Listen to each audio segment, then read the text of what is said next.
Okay, this is video number 3 to accompany the worksheet for Exponential Functions Essential Skill. So I'm going to follow the directions off to the side here, so make sure that you have the paper in front of you, can see what we're doing. So she's going to invest $1,700 into an account. All right, we need to identify this investment, so the amount of money that she's putting in. That is going to be, in our equation for compound interest, that is going to be A. So the amount of money that she starts with, or that she puts in, is A. Okay, so now we take a look at this interest rate. So we have that she's earning, okay, good, so she's making money, 4% APR. Okay, remember, APR is annual percentage rate. So we're going to take her 4% APR, and then we're going to take a look and see how often this thing is compounding, because that's going to determine what we divide by. How much money will she have in her account after 5 years? Okay, so we know that since we weren't told that this was compounding at any other time frame, we know that it is this whole idea of APR itself. So it's going to be annual. So we're going to stick with that whole annual. All right, so if it is annual, then we're going to divide by 1, because there's 1 year in every year. I know that sounds a little strange, but we want to make sure that we break it down as much as we need to. Okay, so then this is going to give me 4% when I divide. All right, now we want to turn it into a multiplier itself. Now she's earning money, so she's going to start with the 100% of her money.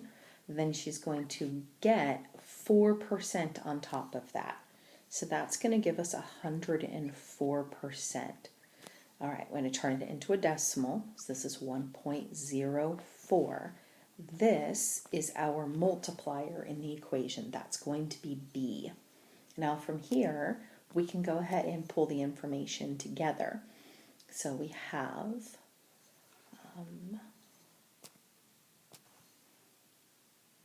T of N is going to be equal to our A value, so the amount of money she started with, and then our multiplier, which is going to be 1.04, and then to the nth power.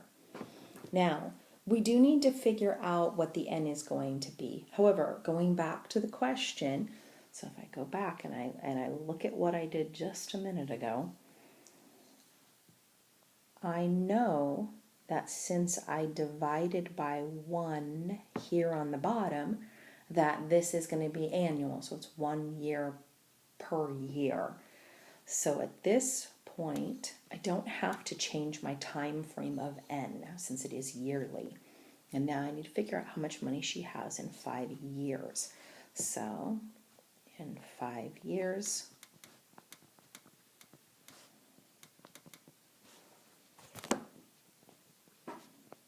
and then we go ahead and type this into our calculator and see what we get.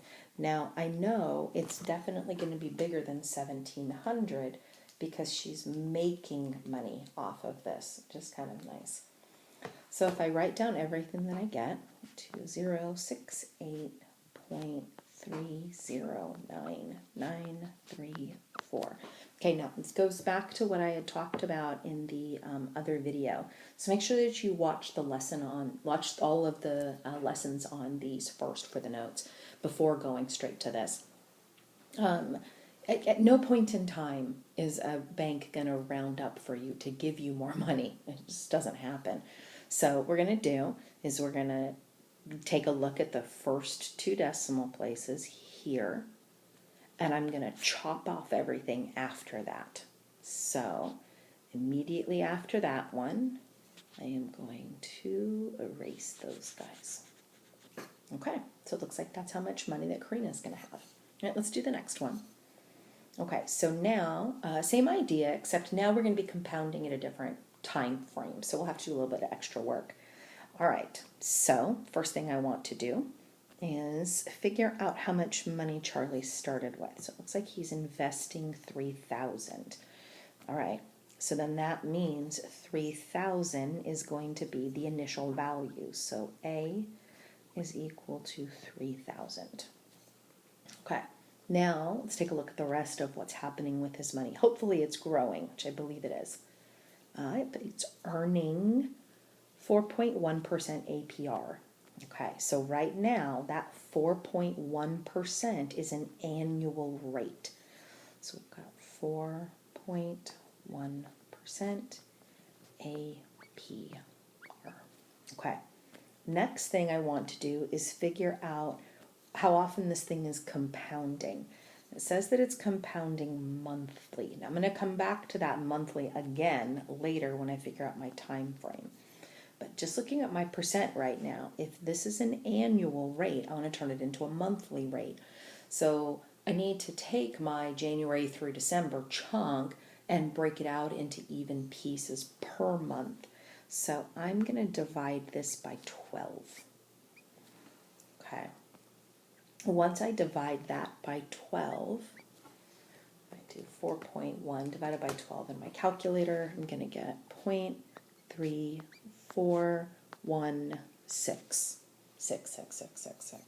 Now, since this goes on forever and ever and ever, you need to decide if you're going to round or if you're going to truncate. Now, let's think about the perspective of the bank that is making money for them.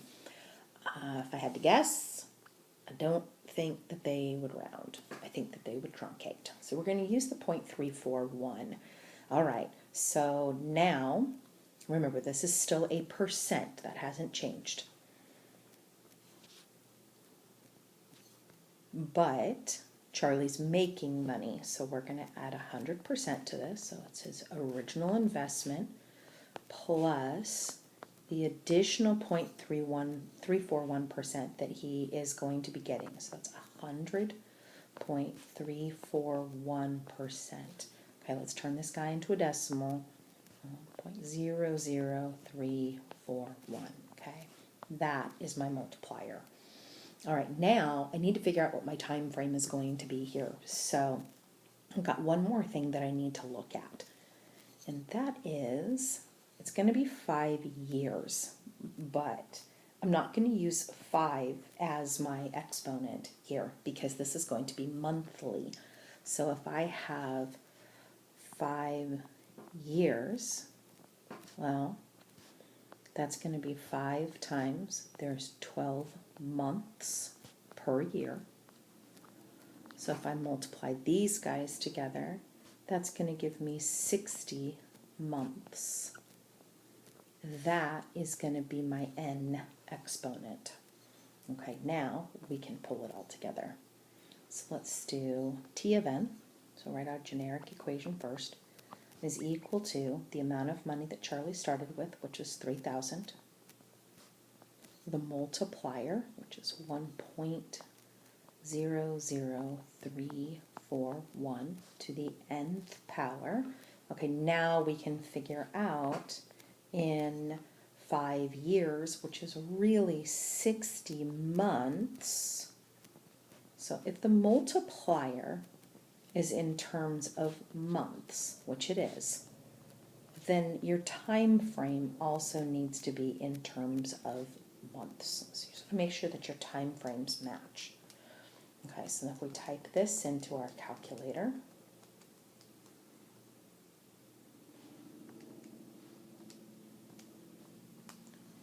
it looks like he's going to have 3679.821467, but since this is money, we're going to chop off all of the decimals until we get to the cents. Okay, let's move on to the last one for this, and then you guys can work on the you try section. Okay, so we've got Tucker investing. Okay, so the process is kind of the same almost every time. He's going to be investing $5,200 in the bank. All right, we know that the investment is the amount of money that he started with. So that's going to be our A value. So it's going to be $5,200. You know, the other thing that you could do while I'm doing this video is if you want to try this question yourself, which is actually a great idea, you can pause the video at any point in time, see if you can do the problem, and then start the video back up again, and then look and see if you got the same thing that I did. It's just a thought. Might help you out. Okay, I'm going to continue with the problem. All right, so now he's earning 3.2% APR. All right, so I know that that is an annual rate. So I'm going to take the 3.2% APR, and I got to figure out how often this thing is compounding. So I'll go back up to my problem. It looks like it's compounding weekly.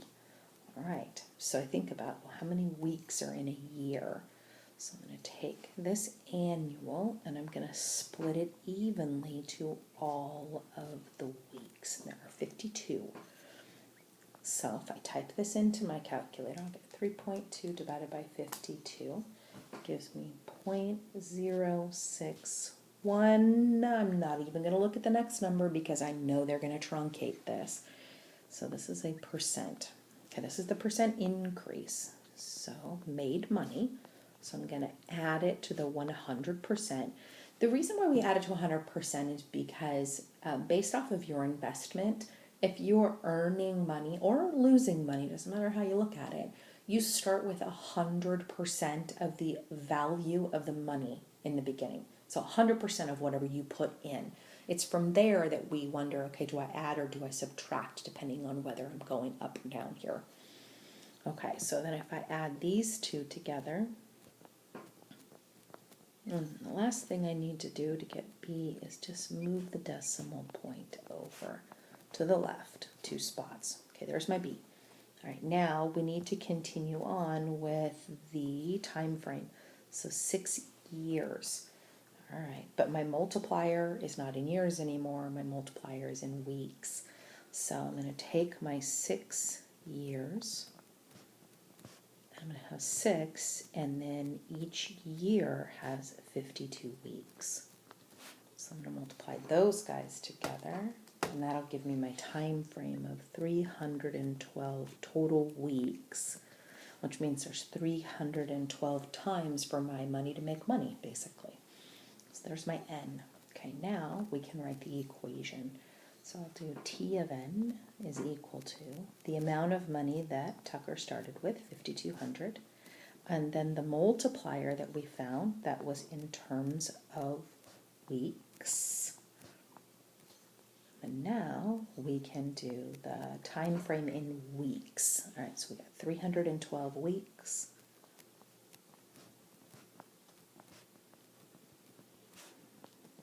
And then put in the 312 as the exponent. And go ahead and type this in and let's see what we get. And remember, the bank isn't going to round up for you.